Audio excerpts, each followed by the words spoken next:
looking back behind all the process that's happening, I think is so interesting to think we're seeing the crowds waiting, cheering, trying to keep spirits up while they wait the hour or more until we know who the Pope is.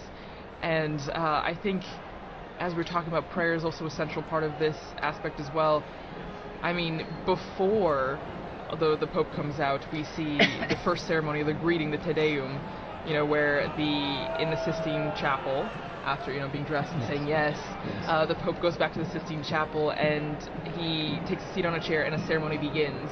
And it's introduced with a greeting from the senior cardinal of the Order of Bishops, and then they read a passage from the Gospel, which, as we talked about with Liz and also Dr. O'Donnell, I mean, it grounds the mission of the Pope, the office of the Pope in the Gospel, in the message that Christ gave to Peter, feed my sheep, tend to my sheep. So I don't know, it's a really special moment, I think, when you look behind what's happening right now as we wait for the Pope. And speaking of the ground, just in the unbroken line of passing the authority and the responsibility of the papacy from Peter all the way on. And now, going on the ground there in the square, we have Sister Nina Krankic, who's from Croatia and is with us there in the square, and she works here at Vatican News and is going to share us tell us more about her own experience there in the square. Sister Nina, can you hear us?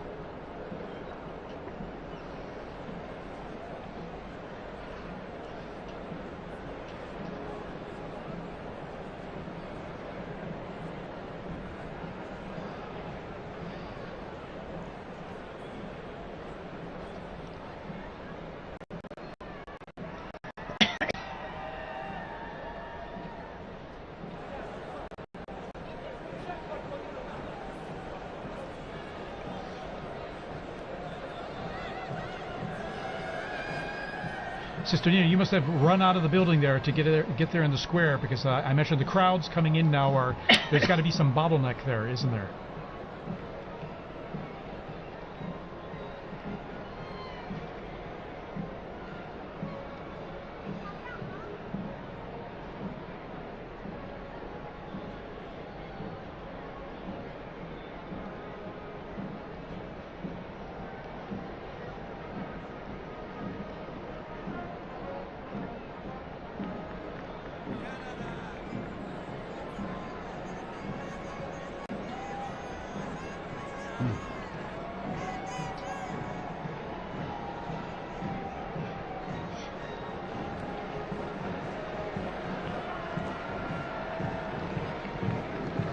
So it must feel like a big party almost, I imagine, in some ways, doesn't it? Now the Italians are coming in.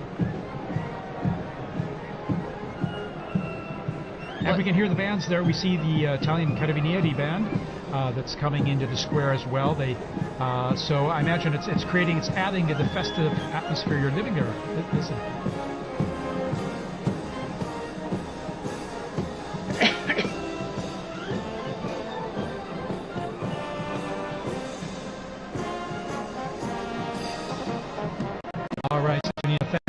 Giving us that update there, and we look forward to connecting with you there again when possible. We know how it's a little tough with the cell signal there, given all the people communicating live on their cell phones and the networks there being a bit saturated. But thank you, and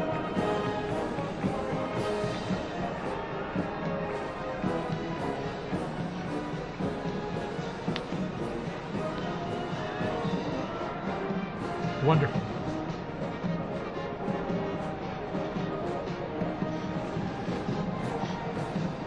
Sister Nina, by the way, this is your first experience of this type, isn't it? Your first conclave, and so it must be extra special for you.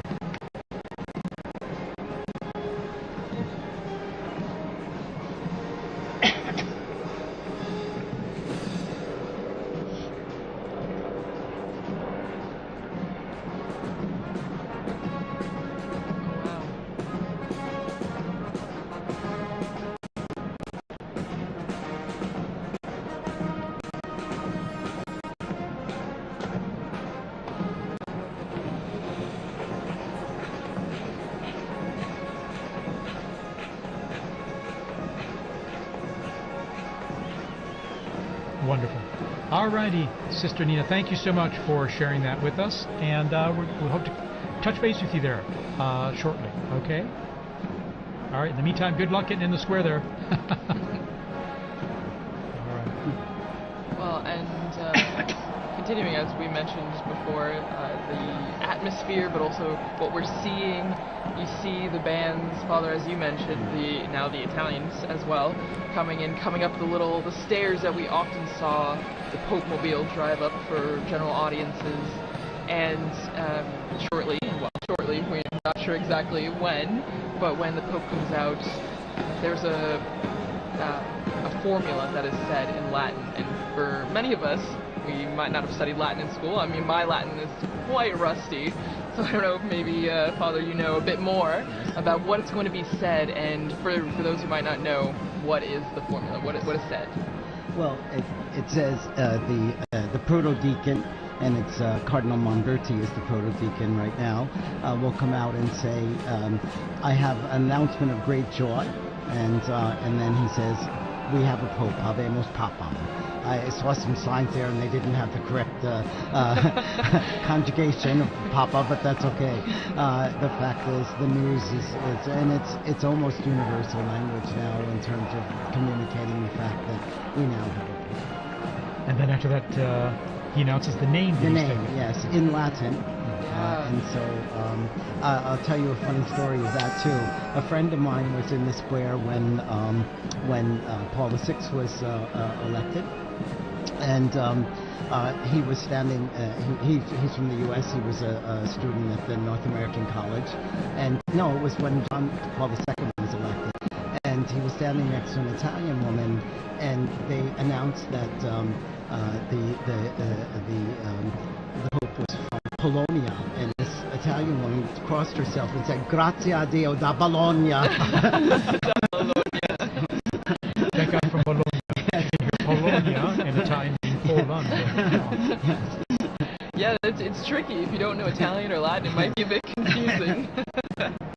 But no, it's extra special, and as you mentioned, I mean, I remember watching with some of my colleagues here at the start of this week some of the compilations from the Habemus Papams that we have video or audio of, which is only in the last, just over 100 years that we have video, and it's been really interesting because whether you know Latin or not, you know that phrase and you know what it means, and so it's a big signal to a new chapter in the church. And I'm thinking that the last announcement was by Cardinal Jean-Louis Jerome, whom I worked with a great deal, and he made that announcement, and it was so good. And he's gone home to heaven, but I'm sure he's now rejoicing once again tonight. That's right. I remember him very well when he announced introduced Pope Francis, and I remember even hearing his name. I was wondering, who? And I looked it up very quickly because, as always, it's a surprise. Right. It's a surprise, and you don't know, because we have such a list of people, and as we've said throughout this entire Smoke Watch, that it's the Holy Spirit that guides the decision, and so we don't know to that moment. Here we see a formation of the Italian military bands, yes. Wow. Guardia Finanza, Carabinieri, and then of course the gendarmes, the Vatican Gendarmerie, their own band, and then we have the Swiss Guards all in position there. We see usually at a point after the Pope appears, so there'll be a mutual salute of both national anthems and hymns. The retired papal preacher, and also then there's Cardinal Raniero Cantalamessa looking at his phone there, we see. Technology. And then Capuchin and also Cardinal Sean from Boston. Exactly. Sean O'Malley. So here we are. The bands are playing. Introduction here to the Vatican anthem. Oh no, the Italian anthem. Sorry. That's true. The hymns, the songs will be going on until we hear that famous line of Habemus Papam, and we see the Pope come out on the balcony. So we're hearing notes from the Italian national anthem.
And we've just heard those, the Vatican hymn and then the Italian national anthem played, a mutual salute between the two groups of bands. And now the mutual salute and greeting of both. This is just like when we see at Easter and at Christmas, the Urbi et Orbi. During the Urbi et Orbi, when the Pope gives his blessing to the city and to the world. And before that, his Christmas or Easter message. So the bands are lined up there as we await the curtains to be pulled back there from the central loggia of St. Peter's Basilica there. And even though the Holy See is a separate country, it's important for Italy to be involved in this too, because he's also the Bishop of Rome. So it's his flock is in Rome as well.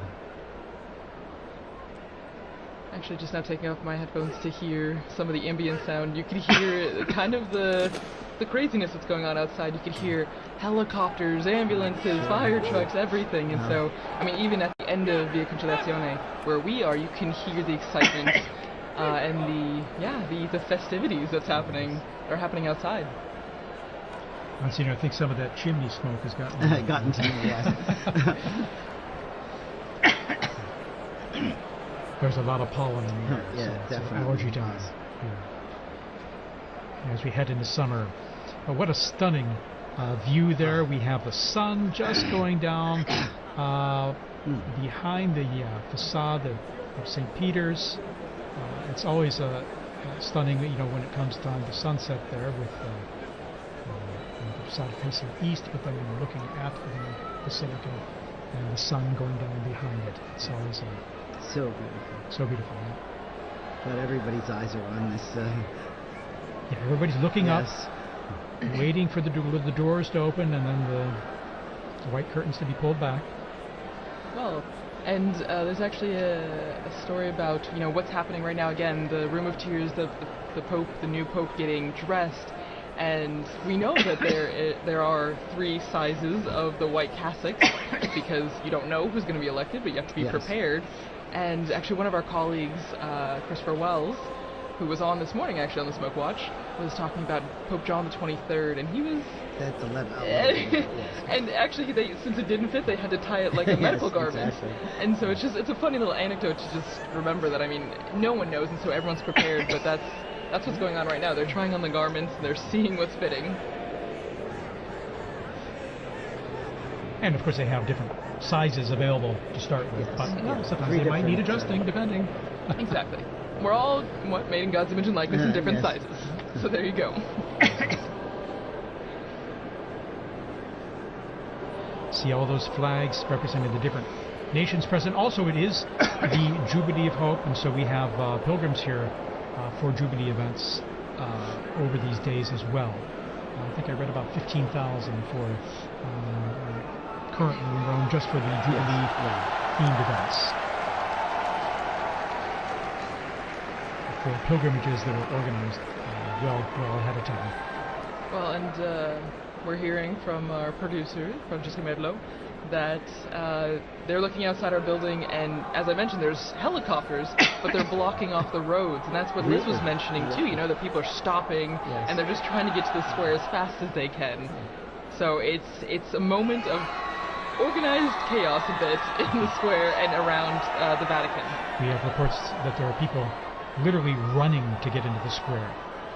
And they will eventually, as they go through the checks and controls there.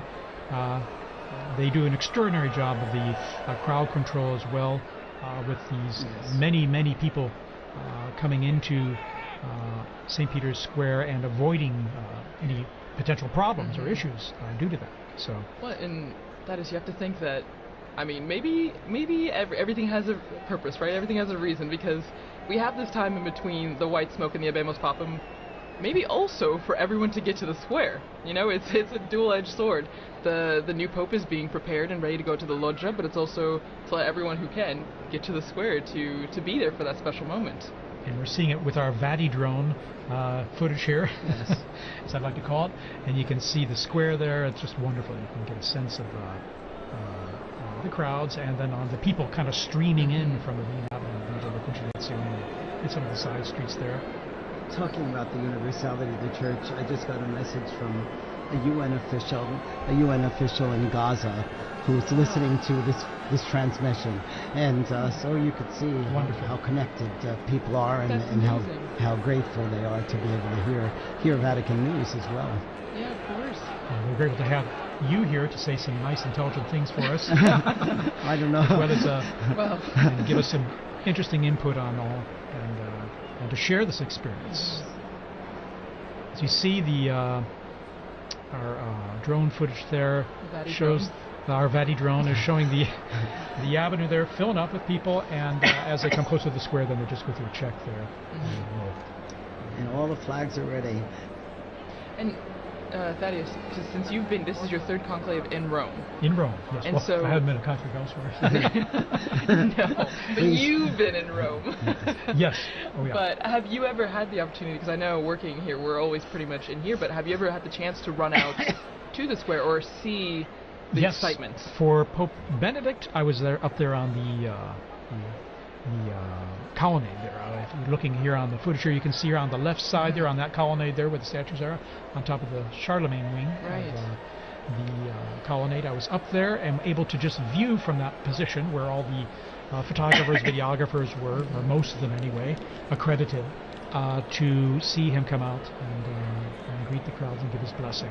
And I remember, this is a strange thing, but after that event, going back into the Vatican and running into Cardinal Jorge Bergoglio. Oh my God!